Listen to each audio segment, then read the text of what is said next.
Saudara, bagaimana cara mencapai atau mencari 3% dari target pertumbuhan 8%? Karena 10 tahun terakhir rata-rata sudah tumbuh 5%. Kompas Bisnis sudah bersama dengan ekonom Lembaga Penyelidikan Ekonomi dan Masyarakat, Fakultas Ekonomi dan Bisnis Universitas Indonesia, Tengku Rifki. Selamat pagi Mas Rifki.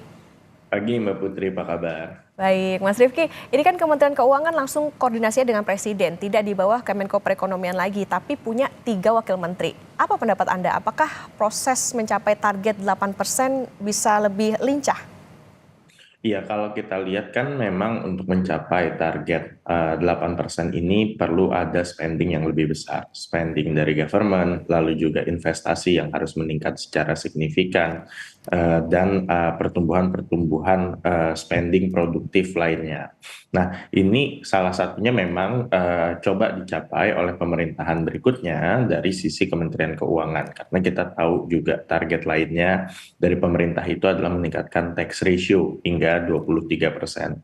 Tapi di luar tax ratio yang meningkat, yang ditujukan untuk meningkatkan spending pemerintah, memang juga dibutuhkan oleh sisi investasi, baik sisi investasi domestik maupun dari sisi investasi foreign. Nah, inilah yang memang masih menjadi ranah di luar Kementerian Keuangan, seperti dari BKPM, Kementerian Perindustrian, dan Kementerian Perdagangan. Jadi, memang ada role yang coba dipenuhi dari sisi Kementerian Keuangan, tapi untuk mencapai 8% itu memang dibutuhkan kerja keras dari banyak kementerian lainnya.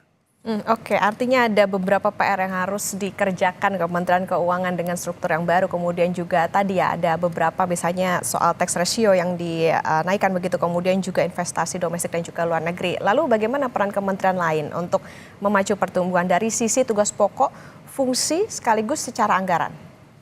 Ya, saya rasa pertama mungkin yang menjadi isu utama adalah dari sektor perindustrian. Kita tahu dalam paling tidak 20 tahun terakhir itu kita mengalami perlambatan pertumbuhan sektor manufaktur atau industri. Nah, ini yang sering kita kenal dengan istilah deindustrialisasi prematur.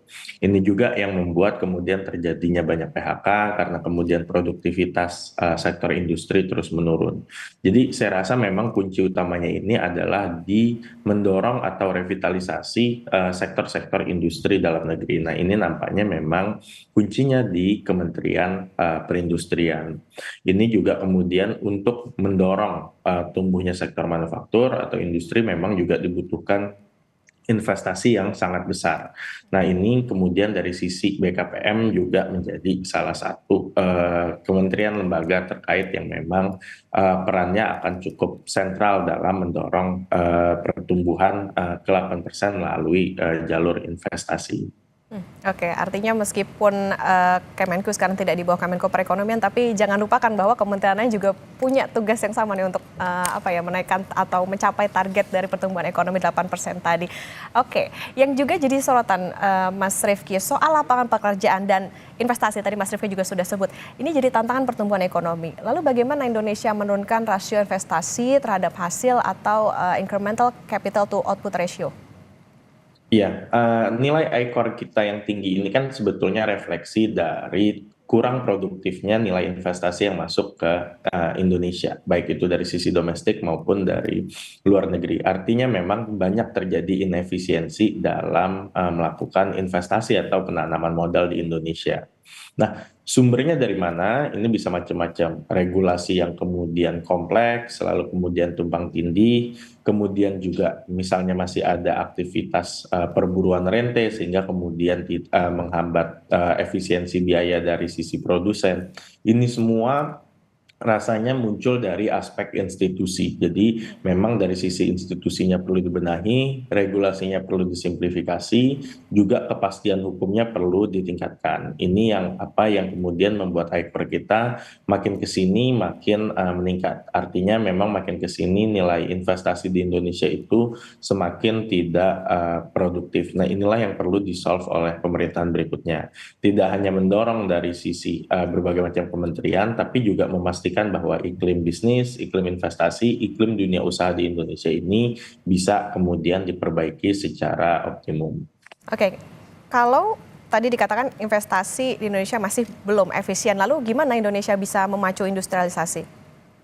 Ya, saya rasa tadi, jadi memang perlu dipastikan oleh pemerintahan baru bahwa investasi ini akan menjadi fokus utama, dan di mana fokus utama menarik investasi ini adalah bahwa akan diperbaikinya institusi, bahwa indeks, misalnya indeks korupsi kita akan diperbaiki, lalu kemudian aktivitas perburuan rente juga akan ditekan, sehingga kemudian kalau ada investor masuk, investor asing mau masuk ke Indonesia, dia merasa secure untuk menanamkan modalnya di Indonesia ketimbang negara-negara lain seperti misalnya Malaysia, Vietnam, Thailand, atau bahkan Taiwan yang kita sebetulnya beberapa waktu belakangan sudah sangat sering melihat investasi yang tidak jadi masuk ke Indonesia, justru masuk ke negara berkembang lainnya. Nah, ini salah satu isu utamanya adalah tadi dari sisi kapasitas dan kualitas institusi tersebut.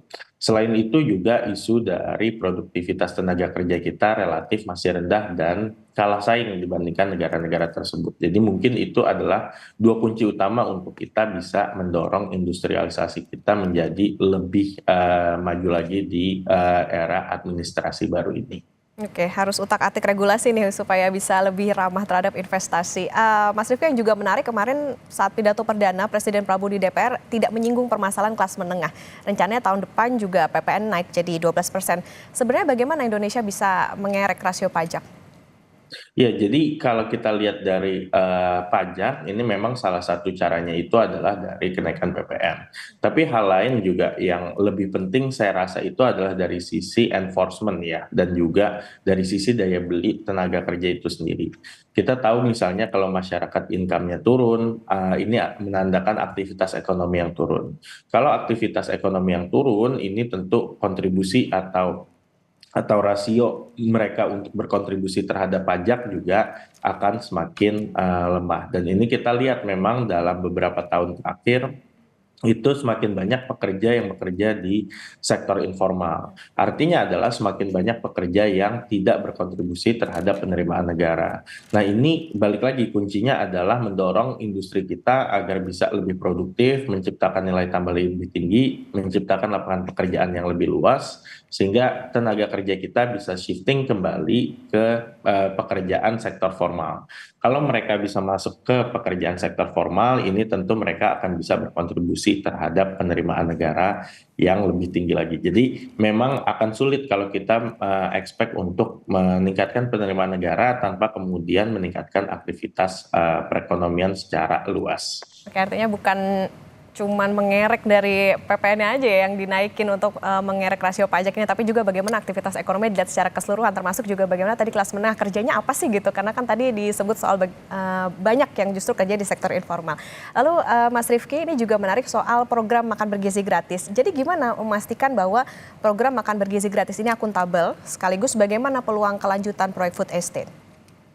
Oke, kalau dari sisi makan siang gratis, ini memang kita perlu cermati dari tujuannya. Kita mendengar paling tidak ada dua tujuan utama dari pemerintah, yaitu meningkatkan nutrisi atau gizi. Kedua adalah untuk kemudian mengentaskan kemiskinan. Nah, ini yang kemudian rasanya menjadi kurang fokus, karena dengan double objektif seperti ini ada potensi untuk tidak tercapai dua-duanya. Jadi memang implementasinya dan targetnya ini harus clear, mana yang memang menjadi fokus utama dari program ini. Karena kalau enggak, kita sudah lihat banyak kebijakan pemerintah yang memang memiliki double mandate atau double objektif yang justru malah tidak optimum mencapai kedua tujuan tersebut. Nah, terkait dengan food estate ini memang kita belum terlalu banyak mendengar update-nya ya. Jadi memang agak sulit untuk kita mengakses kira-kira ke depannya seperti apa. Tapi memang seperti dengan berbagai macam proyek infrastruktur yang sudah dilakukan oleh pemerintahan sebelumnya, memang dibutuhkan governance dan monitoring yang cukup kredibel ya, karena kita lihat misalnya banyak juga di periode sebelumnya proyek-proyek infrastruktur yang memang dengan tidak ditata kelolakan secara baik ternyata dampaknya tidak bisa optimum. Nah, ini kita tidak ingin terjadi di proyek food estate. Jadi memang kedepannya juga perlu ada peningkatan governance dari sisi pembangunan mega proyek di Indonesia.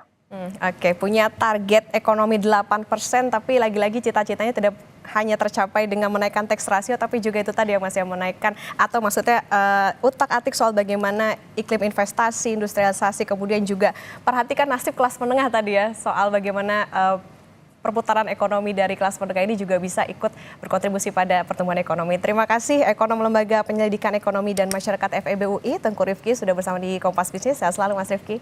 Sehat selalu Mbak, terima kasih.